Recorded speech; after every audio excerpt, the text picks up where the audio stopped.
Okay welcome दोस्तों, मैं अमोल कासार आपका स्वागत करता हूं। इस लेक्चर में हम लोग 12th कॉमर्स सेक्रेटरियल प्रैक्टिस का सबसे इंपॉर्टेंट कंसेप्ट है जो चैप्टर नंबर 3 का, वो है transfer of shares and transmission of share. दोस्तों एग्जाम पॉइंट ऑफ व्यू से ये वाला क्वेश्चन बहुत ही ज्यादा इंपॉर्टेंट है। वो हो सकता है आपको डिस्टिंग्विश बिटवीन में आए या हो सकता है शॉर्ट नोट्स के लिए ये क्वेश्चन आ जाए, राइट। तो इसीलिए आगे का जितना भी लेक्चर है बहुत ही शांति से और बहुत ही ध्यान से देखना करके। मेरे भाई और मेरे बहनों, वापस एक बार मैं कह दूं, आपका कंसंट्रेशन क्यों जरूरी है, क्योंकि अगर आपने ट्रांसफर ये सिर्फ रटने के एंगल से किया तो मैं गारंटी देता हूं आप भूल जाओगे, अगर अंडरस्टैंडिंग नहीं रही तो। अगर आपने समझ ली कंसेप्ट क्या है तो आप भूल ही नहीं सकते और अपने वर्ड्स में भी इसको लिख सकते हो। तो दोस्तों बिना समय गवाए हम लोग जाते हैं हमारे टेक्स्ट बुक पे। आप भी अपने टेक्स्ट बुक निकाल सकते हो, राइट, और वहां पे अंडरलाइनिंग कर सकते हो। सर सबसे पहले ट्रांसफर ऑफ शेयर मतलब क्या? ट्रांसफर वर्ड क्या डिनोट करता है? सर एक चीज, फॉर एग्जांपल ये पर्टिकुलर पेन है, मैंने आपको क्या कर दिया, ट्रांसफर कर दिया।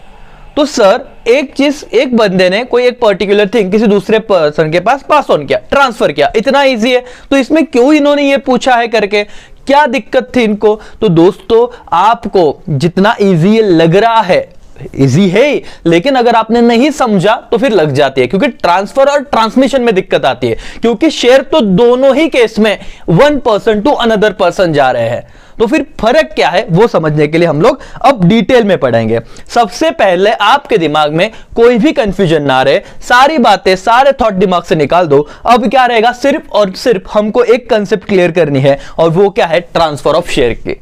क्या आप लोग रेडी हो क्या? Yes sir. तो चलो सबसे पहले पैराग्राफ को हम लोग डील करते हैं। क्या है? Transfer of shares means voluntarily transfer of share by member of a company in favour of another person. Sir legal language है, सबसे पहला इंपॉर्टेंट वर्ड अंडरलाइन करो, वॉलेंटरीली ट्रांसफर। वॉलेंटरी मतलब क्या? खुद होके, किसी ने भी उस पर जोर जबरदस्ती नहीं की है। मेरी इच्छा थी इसलिए मैंने शेयर क्या कर दिया, ट्रांसफर कर दिया। वंस अगेन क्या पहला पॉइंट हो गया क्या? Learn sir, transfer of shares mean voluntarily transfer of share by member of the company. जो मेंबर रहेगा, मेंबर बनेगा ही कब सर, जब वो शेयर खरीदेगा। बट ऑब्वियसली बात है, खुद की इच्छा से वो क्या कर रहा है, दूसरे पर्सन के फेवर में शेयर को ट्रांसफर कर रहा है। तो वॉलेंटरी वर्ड इंपॉर्टेंट था, वॉलेंटरी ट्रांसफर। दूसरा point, a member may transfer the share for consideration और give it away as a gift. दूसरा पॉइंट खत्म हो गया। आपको सवाल पूछा जाएगा, क्या सर, यहां पे ध्यान दीजिएगा, क्या सर यहां पे ये जो पर्सन है ये दूसरे पर्सन को शेयर ट्रांसफर दे रहा है, मतलब ट्रांसफर कर रहा है, क्या कंसिडरेशन लेके ही कर सकता है क्या? कंसिडरेशन मतलब पैसा। मैं आपको पढ़ा रहा हूं, आप मुझे फीस दे रहे हो, तो कंसिडरेशन के बदले मैंने आपको सिखाया, समझ में आ रहा है? तो कंसिडरेशन है, ओके सर। लेकिन कभी कभी किसी केस में हस्बैंड अपने वाइफ को शेयर गिफ्ट कर सकता है क्या, विदाउट कंसिडरेशन? क्या ट्रांसफर शेयर्स हो सकते हैं क्या विदाउट कंसिडरेशन? अब जो बच्चे कंसेप्चुअल नहीं पढ़ेंगे उनको तो ये नहीं समझेगा साला कंसिडरेशन और विदाउट कंसिडरेशन क्या है। तो उसका आंसर आपको सेकंड पॉइंट में मिलेगा, a member may transfer the share for consideration, पैसा लेके और ट्रांसफर कर सकता है, या फिर give it away as a gift without consideration. भाई लेके जाओ, चलो गिफ्ट करके दे सकता है। सर क्यों ध्यान देना है? अगर आपको ट्रांसफर समझाना तो ट्रांसमिशन को ज्यादा टाइम नहीं लगेगा। तो ट्रांसफर के 2 पॉइंट समझे क्या? तीसरा, every member has a right to transfer their share. Sir 3 point हमने खत्म किए, किसी को कोई दिक्कत क्या? नहीं सर। पहला पॉइंट क्या था, पटापट रिवाइज करो। कौन सा कंपलसरी, कोई कंपल्सन फोर्स करेगा क्या? नहीं सर, वॉलेंटरीली ट्रांसफर रहेगा, डन। दूसरा पॉइंट क्या था सर? दूसरा पॉइंट था विद कंसिडरेशन, पैसा लेके भी हम ट्रांसफर कर सकते हैं, या फिर as a gift without consideration भी कर सकते हैं ट्रांसफर। तीसरा, हर मेंबर का राइट है कि वो उसको लगता है कि शेयर किसी को ट्रांसफर करना है तो वो कर सकता है। पहला paragraph done. Second para, in case of public company. अच्छा सर 2 कंपनी होती है, पब्लिक कंपनी और प्राइवेट कंपनी। चलो ये वर्ड आया है तो इसका कुछ मतलब है। इन केस ऑफ कंपनी मत लिखना, वर्ड इंपॉर्टेंट है सर। प्राइवेट कंपनी होता तो अलग मतलब है, पब्लिक कंपनी है तो अलग प्रोविजन है, लीगल। हम लॉ जैसा सब्जेक्ट पढ़ रहे, समझ में आ रहे? In case of public company share are freely, underline करो, freely transferable subject to provision of the article of association A O A, sir public company के शेयर हम फ्रीली ट्रांसफर कर सकते हैं, लेकिन फिर भी एक बार हम आर्टिकल ऑफ एसोसिएशन पढ़ लेंगे क्या टर्म्स एंड कंडीशन थी। दूसरा, whereas in case of private company, देखो मैंने बोला था ना पब्लिक और प्राइवेट दोनों कंपनी रहेगी करके, shares are there are restriction on free transfer of share. Sir चौथा पॉइंट मेरा बहुत अच्छे से खत्म हो गया। ट्रांसफर के केस में मुझे पहला पॉइंट क्या कहना है, सर अगर पब्लिक कंपनी है तो शेयर्स में फ्रीली ट्रांसफर कर सकता हूं। मैं बार बार इसलिए वही चीज बोल रहा हूं ताकि आपके दिमाग में लेक्चर देखते से ही लर्न हो जाए। Sir public company freely share transfer कर सकते हैं पब्लिक कंपनी के केस में, बट प्राइवेट कंपनी है तो वहां पे रिस्ट्रिक्शन होता है। रिस्ट्रिक्शन मतलब लिमिटेशन है क्या सर, फ्री ट्रांसफर करने में। ओके सर, 4 पॉइंट हो गए। Next para, a member has to apply to the company for transfer of share by filing the instruction of transfer, IM underline कर दो इसको, instruction of what, transfer, IOT, and submit the share certificate along with the required transfer fees।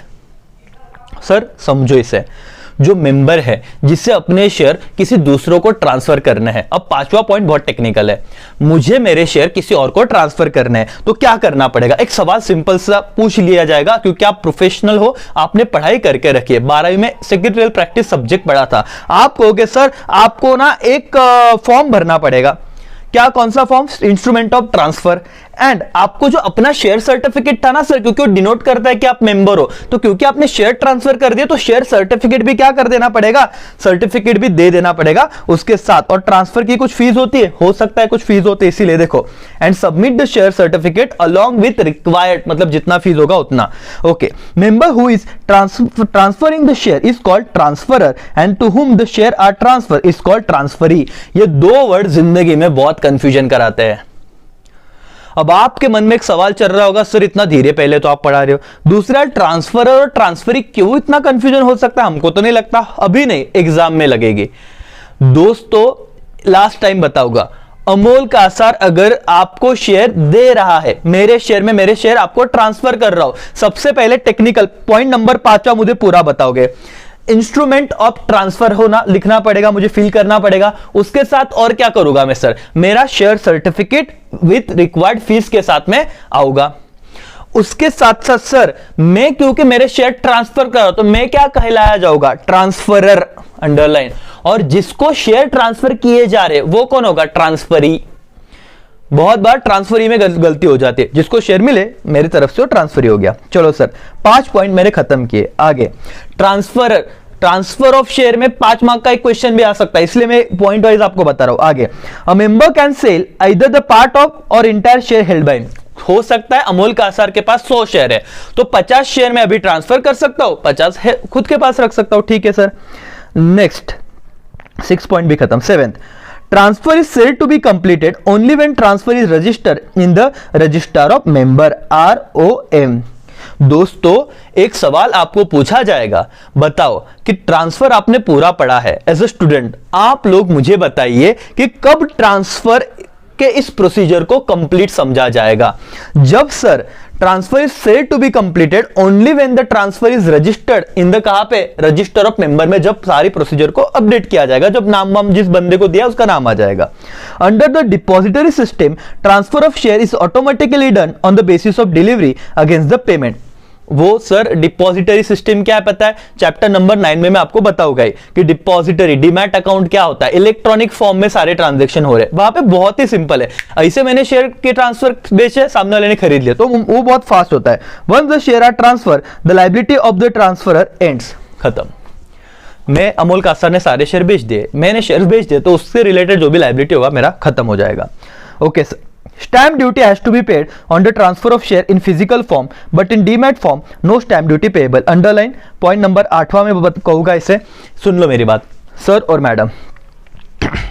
Physical shares, physical form में जो share होते हैं क्या होता है, एक जमाना हुआ करता था जहां पे कागज के टुकड़े, कागज के टुकड़े मतलब फिजिकल फॉर्म में शेयर्स मिलते थे आपको सर्टिफिकेट की जैसे। अब डीमैट इलेक्ट्रॉनिक फॉर्म में अभी शेयर मिलने लगे at present.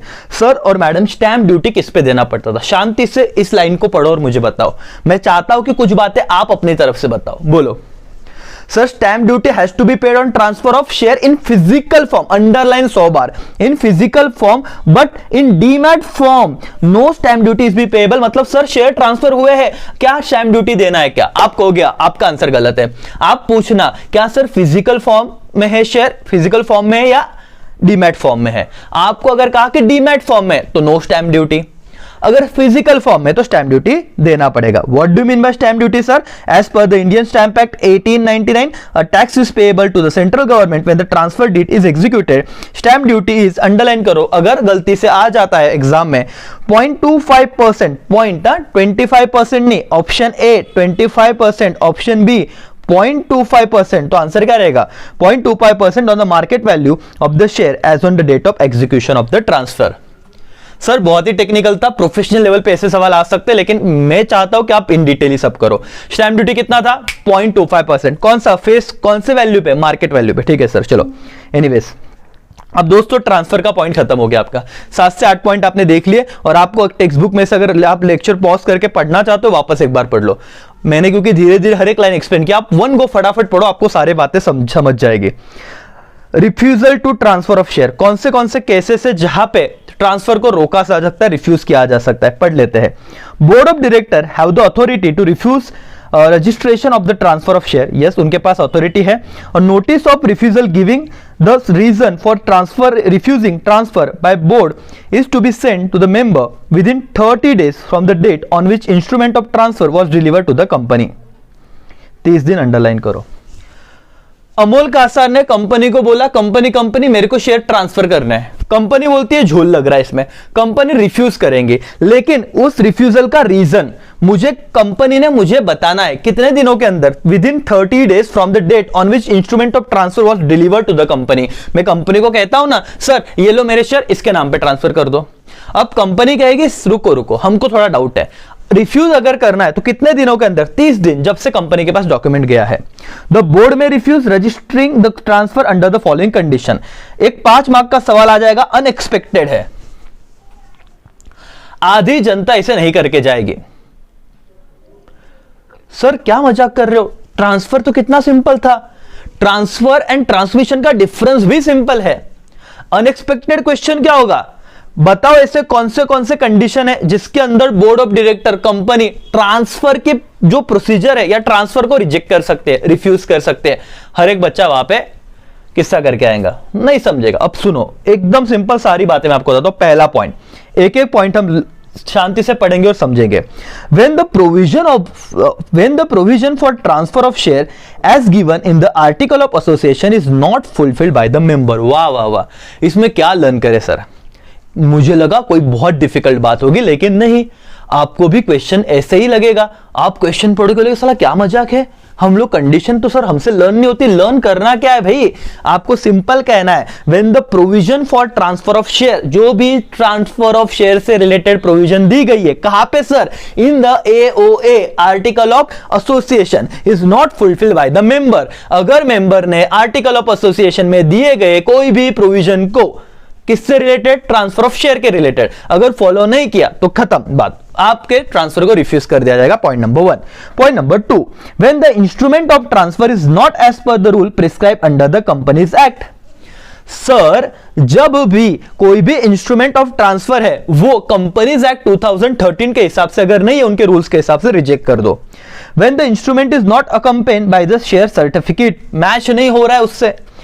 When the company has lien on the share to be transferred, lien मतलब क्या सर? गिरवी या कर्जा, ऐसा होता है ना कि उसके अगेंस्ट कोई लाइबिलिटी है, लीन है। जब क्या बोलो अब इसको, कैसे आपको बताओ कि सर उस पे कोई, हम देखो मैं गिरवी रखता हूं, सोना गिरवी रखता हूं, अब सोना गिरवी रखा है, मेरा ही सोना था, गोल्ड था, मैंने गिरवी रखा। अब मुझे बताओ जब तक मैं पैसा नहीं चुकाता उस मेरी ओनरशिप आएगी क्या? नहीं सर। और मैं बोल सकता हूं क्या सोनार भाई तुम्हारे पास गोल्ड रखा है ना, वो मेरा है ना, एक काम करो उसको दे दो। वो बोलेगा भाई पहले मेरा पैसा दे, फिर तू लेके जा, तेरे को जिसको देना है उसको दे।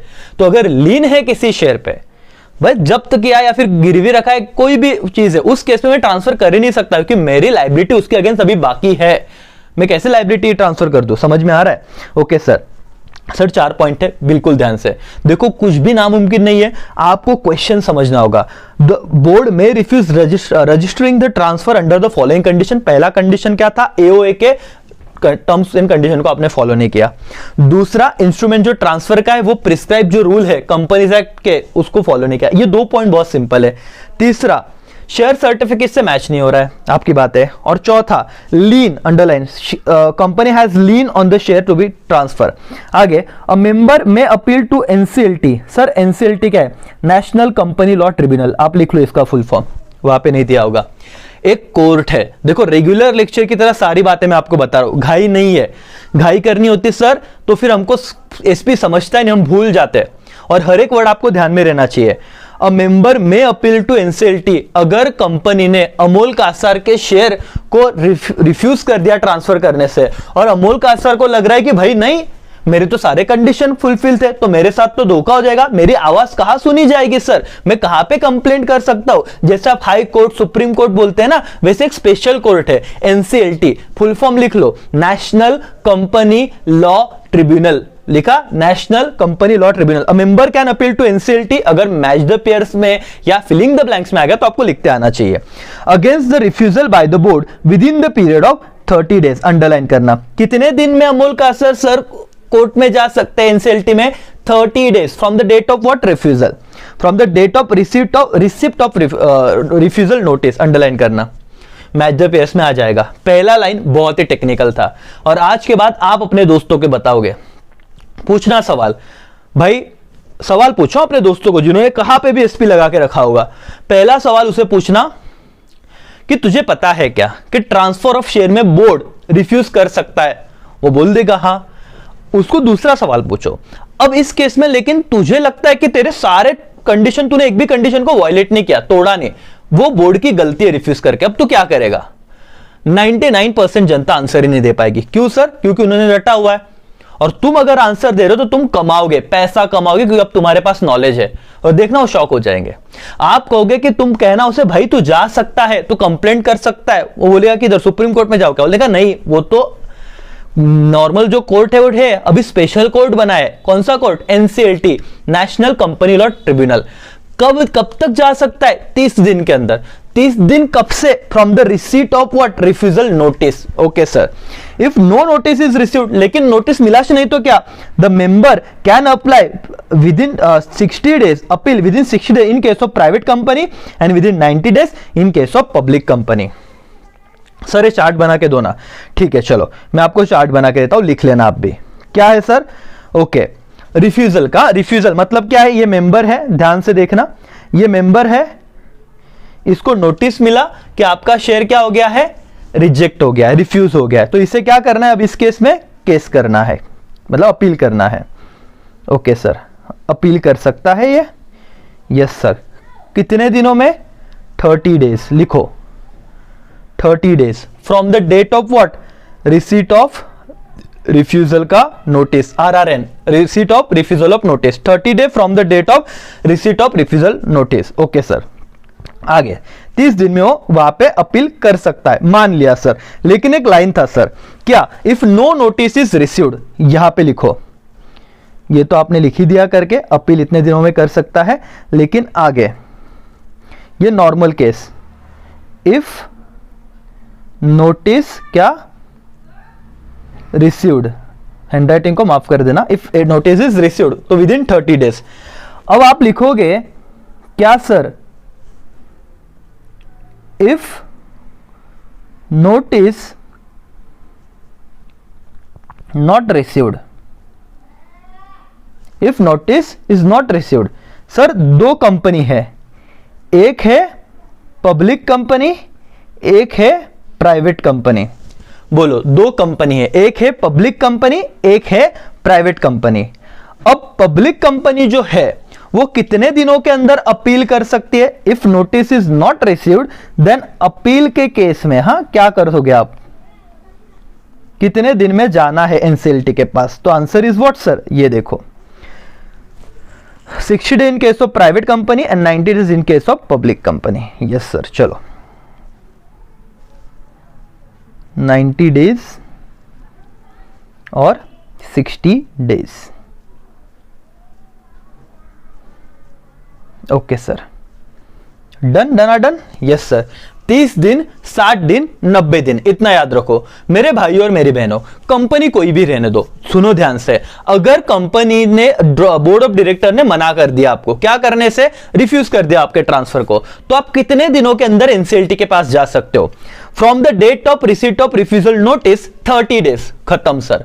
बट आपको नोटिस मिला ही नहीं तो क्या सर, और बाद में समझा रिफ्यूज हो गया लेकिन नोटिस नहीं मिला तो क्या सर, 90 डेज एंड 60 डेज, याद रखो। लेकिन 90 डेज पब्लिक बड़ा 90 और प्राइवेट 60 डेज। सर आप ऐसे भी याद रखोगे ना, 30 60 90, 30 का गैप है, 30 normal notice received, 60 private company, 90 public company if notice not received. देख लो, चलो sir. A member may appeal to NCLT, अब मैं पूरा फास्ट में पढ़ता हूं, against the refusal by the board within the period of 30 days from the date of receipt of refusal notice. Learn हो गया sir. If no notice is received the member can appeal within 60 days in case of private company and within 90 days in case of public company. अब आपका answer learn. 5 में से 5 mark क्यों नहीं मिलेंगे आपको? आपको पूछा गया बताओ the board may refuse the registration registering the transfer under the following condition. क्या क्या ऐसे कंडीशन थे? 4 कंडीशन किए और 5वां ये पॉइंट लिख दिया चौथे के नीचे कि बोर्ड ने रिफ्यूज तो किया, तो आप क्या करोगे? हम लोग अपील करेंगे। कहां पे? एनसीएलटी में। कितने दिनों में? 30 दिनों में, from the date of receipt of what, refusal notice. But सवाल आया आपको, पूछा आपके कॉलेज में, बहुत घर पे पढ़ रहे थे तुम, बताओ क्या घर पे पढ़ा, कितना पढ़ा? नहीं नोटिस आया तो क्या? तो 60 days from for private company and 90 days for public company. खत्म सर। कौन कहता है लर्न नहीं होता? आराम से पढ़ा, समझा तो सारी चीजें दिमाग में जाती है। यस और नो? Yes sir. नया कंसेप्ट है, what do you mean by blank transfer? Bank नहीं है, क्या है? Blank transfer. समझो चीजों को, सब चीज समझेगी आपको, बहुत होशियार हो आप लोग। ब्लैंक ट्रांसफर मतलब क्या? When member sign the instrument of transfer without filing in the name of the transferee and hand it over to transferee along with the share certificate is called blank transfer. आपको मेरे explanation के साथ ही learn हो जाएगी sir. मतलब क्या? Amol Kasar sir ने क्या किया, एक जो इंस्ट्रूमेंट है ट्रांसफर का वो ट्रांसफर कर दिया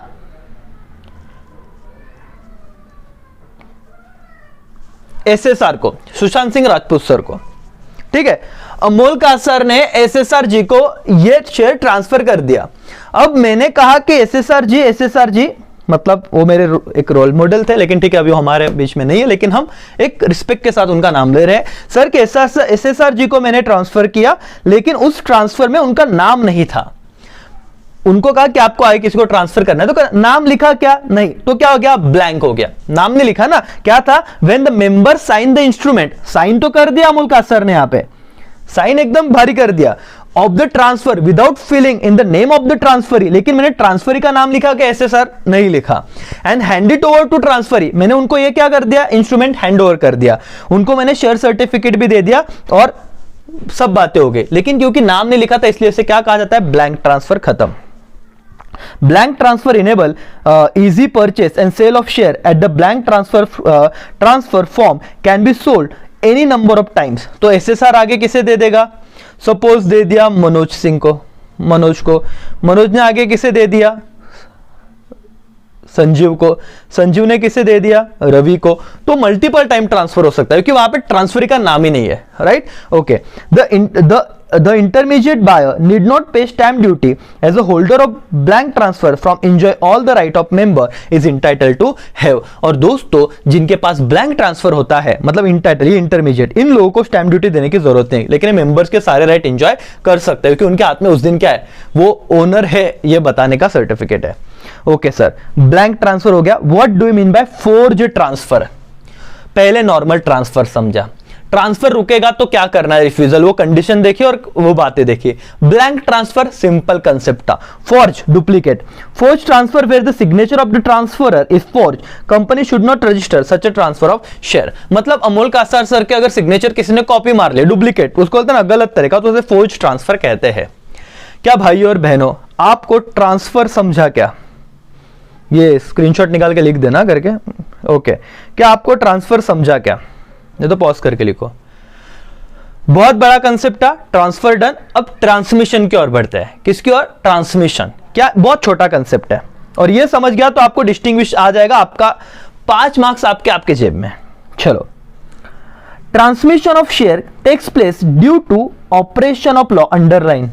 सर ट्रांसफर क्या था वो? वॉलेंटरीली, मेरी इच्छा से ट्रांसफर हो से, एक पर्सन खुद की इच्छा से जीते जागते पूरे होशो आवाज में शेयर ट्रांसफर कर रहा है।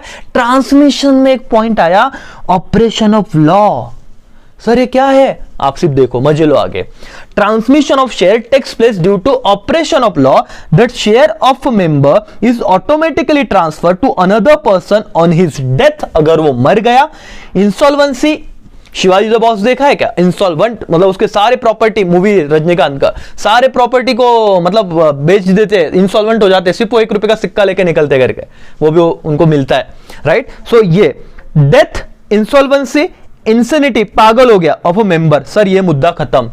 सर ट्रांसफर में मेरे होशो आवाज में मैं खुद ट्रांसफर करता हूं, ट्रांसमिशन में मैं ट्रांसफर नहीं करता। एक तो मैं मर गया, एक तो मैं लोगों को पत्थर मार रहा हूं, पागल हो गया, इंसेनिटी। ये एक तो मैं कंगाल हो गया, क्या? इंसॉल्वेंसी और इंसेनिटी, समझता है ना? एक तो मैं पागल हो गया, कंगाल हो गया, या फिर मैं क्या हो गया सर? मर गया। उस केस में मेरे, बट ऑब्वियस सी बात है, ऑपरेशन ऑफ लॉ, मेरा जो नॉमिनी रहेगा उसको शेयर चला जाएगा। समझ में आ रहा है? Yes sir. Thus the transmission of share is a involuntarily action. Voluntarily की involuntarily अंडरलाइन करना, रटना ही नहीं हमको। ऑब्जेक्टिव क्यों 10-10 बार रटे? समझ गया? ट्रांसमिशन वॉलेंटरली की इनवॉलेंटरली? इनवॉलेंटरली। Transfer voluntarily. खत्म सर, आ गया। There are only one party that is a legal heir who initiate the process of transmission, underline. Legal heir, मैं मर गया, मेरे बच्चे, लीगल हियर। समझ में आ रहा है? वो सारी प्रोसीजर को अब हैंडल इनिशिएट करेंगे। Yes sir. The legal heir or official receiver need not pay any consideration for the share. But obvious सी बात थी यार, मैंने कमा के रखा है, मेरे भाइयों को, मेरी मम्मी पापा को क्या कंसिडरेशन देने की जरूरत है? अब मैं नहीं हूं, इसलिए मेरे शेयर उनके पास चले गए। समझ में आ रहा है क्या? ट्रांसफर में मुझे, ट्रांसफर है, ट्रांसमिशन नहीं बोला, ट्रांसफर में मुझे कंसिडरेशन मिल रहा था, मैंने ट्रांसफर किया। मेरे बीवी को मैंने गिफ्ट किया, ठीक है, विदाउट कंसिडरेशन। लेकिन ट्रांसमिशन में तो पैसा देने की जरूरत ही नहीं है, मैं नहीं हूं, इसलिए शेयर किधर ट्रांसमिट हो गए? ट्रांसमिशन का प्रोसेसर समझ रहा है? लीगल हेयर को। आई होप आपको समझ रहा होगा।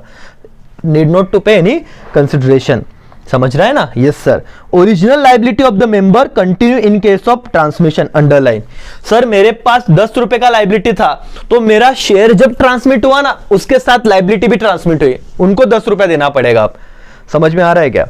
There is no need to submit instrument of transfer और पे स्टैम्प ड्यूटी। भाई अभी कोई मर जा रहा है, पागल हो रहा है, उस केस में क्या अभी ड्यूटी पे करना है? कोई जरूरत नहीं स्टैम्प ड्यूटी पेड करने की, ट्रांसफर में थी फिजिकल फॉर्म, याद आ रहा है? Yes sir. Operation of law मतलब क्या सर? चेंज और transfer as per the existing law and not due to any agreement. कोई अग्रीमेंट नहीं हो रही है, हमको कैसे सर्कमस्टेंसेस आज आ गए हैं जिसकी वजह से हमें क्या करना पड़ रहा है? ट्रांसमिशन करना पड़ रहा है। डायग्राम देख लेना, आपकी टेक्स्ट बुक भगवद गीता है, उधर से 10 बार पढ़ो। मैं तो कहता हूं आपका रिक्वायरमेंट रहता सर हमको ये नोट्स प्रोवाइड करो, वो नोट्स प्रोवाइड करो, अपन 10 जगह से पढ़ते एक चीज, जहां से आप अभी चालू क्या है पढ़ना, वहीं से पढ़ना चालू करो और उधर से अच्छी चीजें खत्म करो, और टेक्स्ट बुक बेस्ट है। इवेंट, डेथ ऑफ मेंबर, मैं मर गया, the legal heir of the member. Insanity, पागल हो गया, लेकिन मैं हूं तो सही, मरना हेच नहीं, तो लीगल हेयर हूं बट पागल हो गया। इस केस में क्या? गार्डियन जो मेरे को संभाल रहे हैं। इंसॉल्वेंसी, बैंक करप्ट हो गया, मैं हूं, मैं पागल भी नहीं हुआ, होशो आवाज भी हूं, लेकिन इनकरप्ट हो गया, बैंक करप्ट हो गया, मतलब मेरा 1 रुपया भी नहीं था, सारा जब्त कर लिया, असेट शेयरवेयर। तो उस केस में कौन? Official receiver appointed by the court. ये आपको मैच द पेयर्स में आ सकता है। ट्रांसमिशन की केस में अगर पर्सन का डेथ हो जाता है तो कौन ट्रांसफर करेगा? टू हुम ट्रांसफर, किससे जाएगा? लीगल हेयर को। बंदा है लेकिन पागल हो गया, कुछ नहीं समझ रहा, घर वाले तो है ना, गार्डियन, घर वाले मतलब जो संभाल रहे, गार्डियन को दे दो। इंसॉल्वेंसी, मैं मरा भी नहीं ना तो मैं पागल हुआ, पूरे होशो आवाज में हो, लेकिन मेरे सारे असेट जब्त कर लिए जाएंगे, उसमें शेयर भी जाएंगे, तो किसको जाएंगे? Official receiver appointed by the court, that's it. तो एक इसमें आपका ट्रांसमिशन खत्म हो गया। दोस्तों अब आपको डिस्टिंग्विश भी बराबर समझेगा। देखो आईएमपी करो, आने वाला है ये चीज 5 मार्क के लिए। पहला पॉइंट क्या है सर? देखो transfer of share, nature of action, voluntarily है, ये इनवॉलेंटरीली है, पहला पॉइंट खत्म। Transfer is voluntarily, transmission is involuntarily. क्या आपका 5 मार्क का लर्न हो रहा है अभी क्वेश्चन? ध्यान देना। यस। दूसरा, parties involve in transfer of share, there are 2 parties involve, the member who is called transferor and the buyer who is called transferee. Transfer में 2 है, जो सेल कर रहा है ट्रांसफरर, जो बाय कर रहा है ट्रांसफरी। बट ट्रांसमिशन में there is only one party, समझ रहा है, that is the nominee of the member in case of death the member और द लीगल रिप्रेजेंटेटिव। डेथ हो गया तो अभी ये पार्टी हेच नहीं ना, एग्जिस्ट नहीं कर रही, गई, समझ में आ रहा है, और पागल हो गई या इंसॉल्वेंट हो गई तो वन पार्टी यहां पे है करके। Instrument of transfer, transfer require instrument of transfer, it contract between the transferor and transfer. Instrument लगेगा, ट्रांसफर में दो पार्टियों के बीच में अग्रीमेंट हो रहा है। ट्रांसमिशन में no instrument of transfer is needed, बंदा गया, उसके लिए घरेर को चले गए share. Initiated by, transferor initiated transfer process, मेरे को अमोल कासर को ट्रांसफर करना है, ट्रांसफर खुद इनिशिएट कर रहा हूं। ट्रांसमिशन में लीगल रिप्रेजेंटेटिव और official receive initiate the process of transmission. अभी लॉजिक आपको समझ रहा होगा। अब से पहले ट्रांसफर और ट्रांसमिशन में भी आपको डिफिकल्ट लगे, लेकिन ये पूरे लेक्चर के बाद कोई दिक्कत नहीं होनी चाहिए। ट्रांसफरर कहां पे इनिशिएट करेगा, बट ऑब्वियस खुद बंदा ट्रांसफर के केस में। ट्रांसमिशन में मेरा कोई रोल ही नहीं है, कौन इनिशिएट करेगा प्रोसेस, एक तो लीगल रिप्रेजेंटेटिव या ऑफिशियल्स। कंसिडरेशन मिलेगा क्या ट्रांसफर केस में, बोलो ना, हाँ सर हो सकता है, नहीं हो सकता गिफ्ट के केस में, लेकिन यहां पे ट्रांसमिशन में सवाल ही नहीं आता। No consideration is involved here, the legal heir और official receive need not to pay for the shares, but obvious है उनको तो नहीं देने की जरूरत ही नहीं ना, मैं नहीं हूं इसलिए मेरे शेयर मेरे लीगल हेयर को जा रहे हैं, वो क्यों पैसा दे वापस। ट्रांसफर में मैंने दिया है तो पैसा देना पड़ेगा, कंसिडरेशन है, except gift. Liability sir, transfer के केस में the liability of the transferor and after the share are transferred. Amol Kasar ने शेयर ट्रांसफर कर दिए, लाइबिलिटी खत्म अमोल कासर की। बट ट्रांसमिशन में original liability of the member continue in case of transmission. दोस्तों transfer में लाइबिलिटी एंड हो जाती है जैसे ट्रांसफर हुआ, ट्रांसमिशन में लाइबिलिटी कंटिन्यू रहती है। मतलब मैं अगर आज नहीं हूं ट्रांसमिशन में, लॉ के थ्रू मेरे शेयर मेरे लीगल हेयर को जा रहे हैं, तो उन्हें तो विदाउट कंसिडरेशन 5 करोड़ के शेयर मिले फॉर एग्जांपल, तो मेरी 2 करोड़ की लाइबिलिटी भी तो जाएंगी, फोकट में मेरे को पैसे मिले तो लाइबिलिटी पे करो भाई इसके बिहाफ पे, समझ रहा है क्या। हाँ, तो कहां पे लाइबिलिटी जाएंगी, ट्रांसमिशन में। Stamp duty, stamp duty as per the market value share has to be paid, transfer के केस में। ट्रांसमिशन में no stamp duty required. No point है दोस्तों। आई होप आपको ये ट्रांसफर एंड ट्रांसमिशन बहुत अच्छे से समझा होगा। अब आपको पूरा लेक्चर देखो बहुत ही अच्छे से आपने कॉन्सेंट्रेट किया, सब चीजें समझ ली है। अब आपको या मीनिंग और व्हेन डन ये भी कर लेना। ट्रांसफर के 2 पॉइंट रह गए, transfer and transmission. Meaning when done, it done when the member want to sell their shares give as a gift, और गिफ्ट देना है तो भी वो ट्रांसफर कर सकता है। ट्रांसमिशन में डाइज बिकम इंसॉल्वेंट और इनसेंट। और पहला पॉइंट मीनिंग ऑलरेडी हमने देख लिया है करके। सो आप लोग ट्रांसफर एंड ट्रांसमिशन 5 से 10 मार्क आपके आज डन हुए। 3rd चैप्टर का सबसे इंपॉर्टेंट पॉइंट आपने क्या किया, खत्म किया। सो आई होप इसमें कोई डाउट नहीं, डाउट है तो आप पूछ सकते हो। ठीक है, चलो रिवाइज करो, अच्छे से लर्न करो। मिलते हैं नेक्स्ट सेशन में, तब तक के लिए बाय बाय, टेक केयर, जय हिंद, जय भारत।